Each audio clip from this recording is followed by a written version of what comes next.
Hi guys, I'm Vladimir and welcome to my channel. As you can see, I'm sitting in a room which doesn't look like a room of the dormitory block, because I'm not in a dormitory. I'm not in Moscow. I'm in my hometown in Chelyabinsk.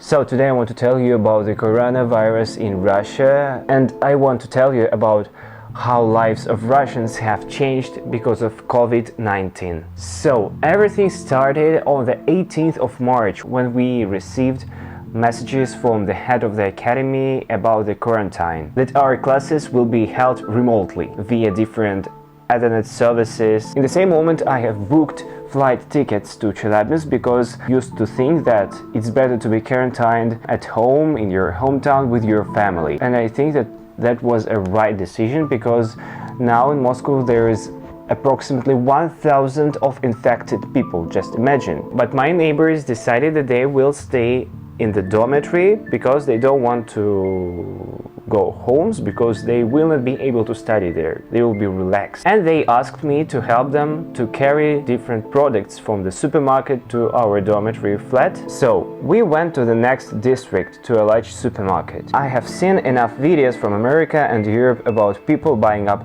all the toilet paper, all the pasta, and I have seen that a lot of supermarkets in Europe and in America are just empty. Honestly, I expected to see the same picture in Moscow supermarkets, but there were not many cars or people in the parking lot. Inside, we had the same picture. Everything was quiet, no one was fighting for the toilet paper or a bag of pasta. Everyone was walking calmly and gained as much as they needed. The supermarket had a lot of pasta, cereals, bread, dairy products. Later the situation looked a little different. Small supermarkets, which we have in each residential blocks, had some problems with products, but that was just because of people who bought all the pasta or some other stuff very fast, and delivery companies were not able to carry products as fast as people buy them. Now there are enough products in the supermarkets, and they have a special schedule for elderly people who are in a group of risk from 10 to 11 o'clock, when they are able to come to the supermarket which is not overcrowded. I also noticed that the stores had a lot of employees in green jackets. These are employees of an online food delivery service, something like an online supermarket. We took the metro train, so we chose to wear masks. In Moscow, on public transport, few people can be seen in a mask. A lot of people prefer to think that such masks will not be able to protect you from the infection. But you can see that there are fewer people in the public places. Later, when I was walking around the city to finish my work before the flight, I noticed that there were very few people in the metro. I don't really know, maybe on other lines they have another situation with passengers, but in my red line I had this situation. So many people switched to cars, which increased traffic. But people don't panic.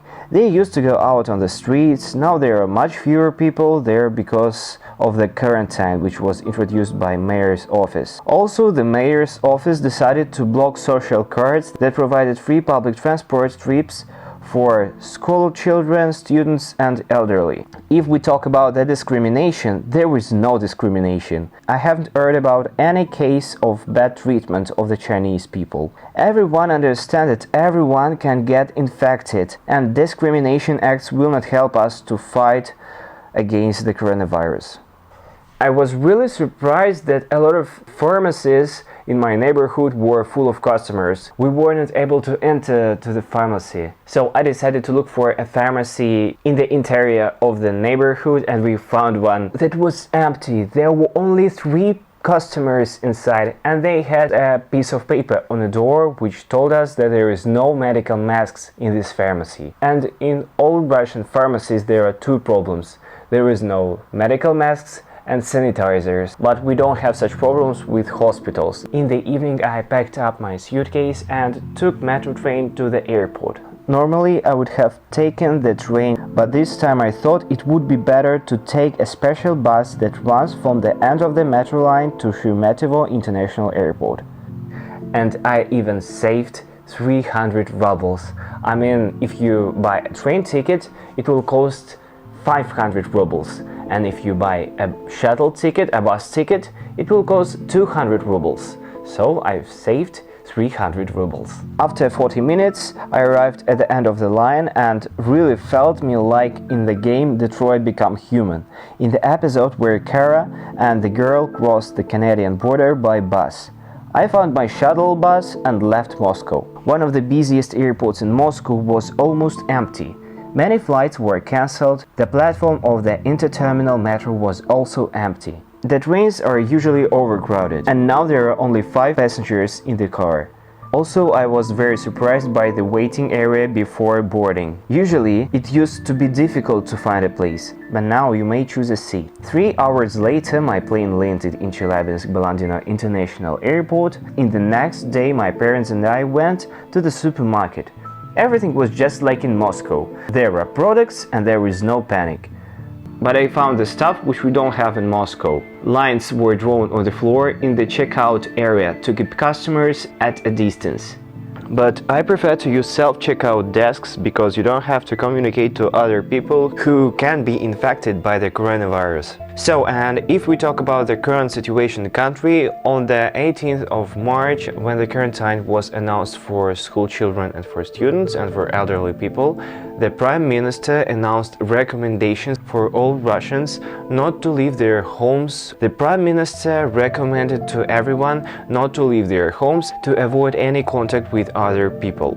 Also, the President announced the message to the nation, where he announced 9 days vacation for people with the salary if they work. That means that the vacation will be paid, people will not lose their jobs and they will not lose their money. And if they are able to work remotely, so they work remotely. But vital important services such as banks, courts, police, supermarkets, vet clinics and hospitals will work. But I think that everyone knows that in society there are such named people as wrongdoers. These people don't really care about rules or recommendations, they do everything like they want. So a lot of Russians went to parks to have picnic or to go for a walk.